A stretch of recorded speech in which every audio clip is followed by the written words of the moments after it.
उत्तराखंड में जो दीपक कुमार के साथ बजरंग दल वालों ने किया, क्या उचित है? देखिए, बीजेपी और बजरंग दल और विश्व हिंदू परिषद आरएसएस एक ही थाली के चट्टे बट्टे हैं और इनका काम है केवल देश में नफरत फैलाना। और देशवासियों का काम है गंगा जमुनी तहजीब को बरकरार रखना और उसके बाद जो है देश में भाईचारा कायम रहे। देखिए, हिंदू होना या मुसलमान होना गुनाह नहीं है, लेकिन कट्टर होना ये गुनाह अजीम है। तो मैं यही कहूँगा, अच्छा मान लीजिए कि मैं किसी की के बचाव में उतरता हूँ, अगर मुझसे कोई पूछता है कि आप किस बिरादरी के हैं, क्या हैं, अगर मैं मान लीजिए किसी मुस्लिम व्यक्ति फंसा है इन लोगों के चंगुल में और उसको बचाता हूँ, आप मुझसे पूछा जाता है, तो अगर मैं कह दूँ कि मैं मौलाना जयप्रकाश चतुर्वेदी बोल रहा हूँ, तो मौलाना या मोहम्मद कहना गुनाह नहीं होता है। तो कुल मिलाकर के देश का प्रधानमंत्री के बारे में आजकल जो कहावत चल रही है कि किसी जमाने में किसी कवि ने कहा था, वतन बेच करके नरेंद्र मोदी फूले नहीं समाते हैं, फिर भी गांधी के समाज पर झुक झुक फूल चढ़ाते हैं। आप मुझे बताइए कि मणिपुर में की स्थिति इनके सरकार में ठीक नहीं है। उसके बाद देश में यूजीसी ला करके हिंदू बनाम हिंदू ही लड़ाने का, प्रकाश को बैकवर्ड और दलित एसी एसटी वालों से लड़ाने का अपने घुनौना की कृति किया। वो तो अपर कास्ट उतरा तो किसी तरीके से इस पर स्टे मिल गया मार्च तक, और अब पार्लियामेंट छोड़ करके भाग रहे हो। किसी जमाने में पंडित नेहरू का नाम आता था, आइंस्टाइन वैज्ञानिक थे, उनके साथ जुड़ता था। और हमारे देश के माननीय प्रधानमंत्री नरेंद्र दामोदर दास मोदी उर्फ राजा बाबू उर्फ छैला बाबू का नाम तो एब्स्टीन फाइल में जुड़ रहा है। इजराइल में क्या डांस किए हैं ऐसे लोग कह रहे हैं, ऐसी चर्चाएं मार्केट में, मैं नहीं कह रहा हूँ। और कुल मिलाकर के सुश्री ममता बनर्जी पश्चिम बंगाल की मुख्यमंत्री और सनातन पांडे बलिया के मेंबर ऑफ पार्लियामेंट, उन्होंने कहा कि जब इस तरह का नफरत फैला रहे हैं तो ऐसा प्रतीत होता है कि पुलवामा, पहलगांव, उरी, पठानकोट और दिल्ली बम ब्लास्ट आरएसएस और बीजेपी की साजिश का नतीजा है।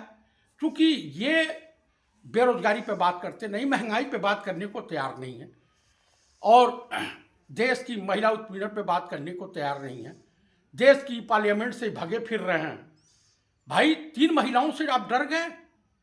आपसे सवाल अगर नेता प्रतिपक्ष एलओपी पंडित राहुल गांधी अगर पूछ रहे हैं, मैं चाहूंगा देशवासियों को, पंडित का मतलब होता है इंटेलेक्चुअल और विद्वान, नॉट ब्राह्मण। तो कुल मिलाकर के अगर क्वेश्चन पूछ रहे हैं तो आपके पास जवाब नहीं है। आपके राजनाथ सिंह, भाई आपके चाइना के साथ क्या संबंध है, उजागर तो कीजिए। जब डोकलाम के तरफ लोग बढ़ रहे थे, चाइनीज पीपुल्स आर्मी के, और टैंक साइज बढ़ रहे थे, अगर उस समय मनोज बालमुकुंद नरवरे ने डिफेंस मिनिस्टर राजनाथ सिंह जी से पूछा, जिन्होंने कहा मैं बहुत से पूछ के बताता हूँ, विदेश मंत्री से पूछा, बहुत से बता, राष्ट्रीय सुरक्षा सलाहकार अजीत डोभाल से पूछा, बहुत से, अंतोगत्वा ये हुआ कि आप फायरिंग नहीं करेंगे। तो क्या हमारे सैनिक मरने के लिए हैं?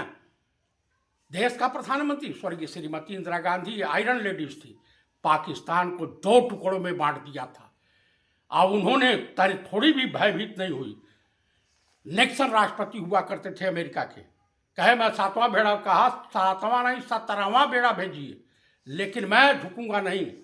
और पूरा देश मोहम्मद दीपक कुमार के साथ खड़ा है, मैं भी खड़ा हूं।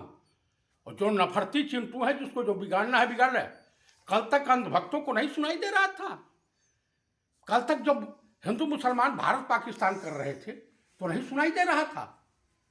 और आज जो यूजीसी जो है कानून लाए और अपर कास्ट के लोगों को, खास करके ब्राह्मण और ठाकुर, कायस और बनियांग को रमजान कीड़ा काटने लगा। अरे ये देश के असली गद्दार यही लोग हैं। आप बताइए, पंडित नेहरू के ऊपर ये निशिकांत दुबे जो झारखंड से सांसद है आरोप लगा रहा है, इंदिरा जी के ऊपर आरोप लगा रहा ये तो खुद अपनी मौसेरी बहन के साथ शादी किया हुआ है, ऐसा खुलासा हुआ है। तो देशवासियों, ऐसे लोगों का बहिष्कार कीजिए। न हिंदुओं की हित ऐसी है, न मुसलमानों की हित ऐसी है, न देश की हित ऐसी है। ये अंग्रेजों के दलाल रहे हैं, चाटुकार रहे हैं, फूट डालो राज करो की नीति पे काम कर रहे हैं। और देश का प्रधानमंत्री सरेंडर कर गया है अमेरिका के हाथों। देश के किसानों का शोषण कर रहा है, मजदूरों का शोषण कर रहा है। जो संधि हुई है, हमारे देश का किसान तो पंगु हो जाएगा। तो कुल मिलाकर के मैं यही कहूंगा, ये देश विक्रेता है, देश का प्रधानमंत्री, और इस विक्रेता से आप लोग सावधान रहें। ये गौतम अडानी और अंबानी को के हाथों ये देश को बेचने के फिराक में है, देश को टुकड़ों में चेंज करने वाले हैं। और ये देश के असली गद्दार तो बीजेपी, आरएसएस, बजरंग दल, विश्व हिंदू परिषद है। इससे सावधान रहें आप लोग। इनका कोई भी व्यक्ति अगर रूरल एरिया में आता है, गांव में आता है, मोहल्ले में आता है, तो इन्हें गांव से बाहर कर दीजिए। आज हमको बहु बेटियां बचाने की इन्हीं लोगों से ज़रूरत है। ये अब देश का प्रधानमंत्री का जो कली खुल के आ रही है, पूरा देश शर्मसार हो गया है। ऐसा पहले किसी पीएम के साथ नहीं हुआ था। इसी के साथ देशवासियों, आप लोग कहाँ से ये वीडियो देख रहे हैं, कृपया टिप्पणी कीजिए और कम से कम इसको लाइक कीजिए, सब्सक्राइब कीजिए। जय हिंद, जय भारत।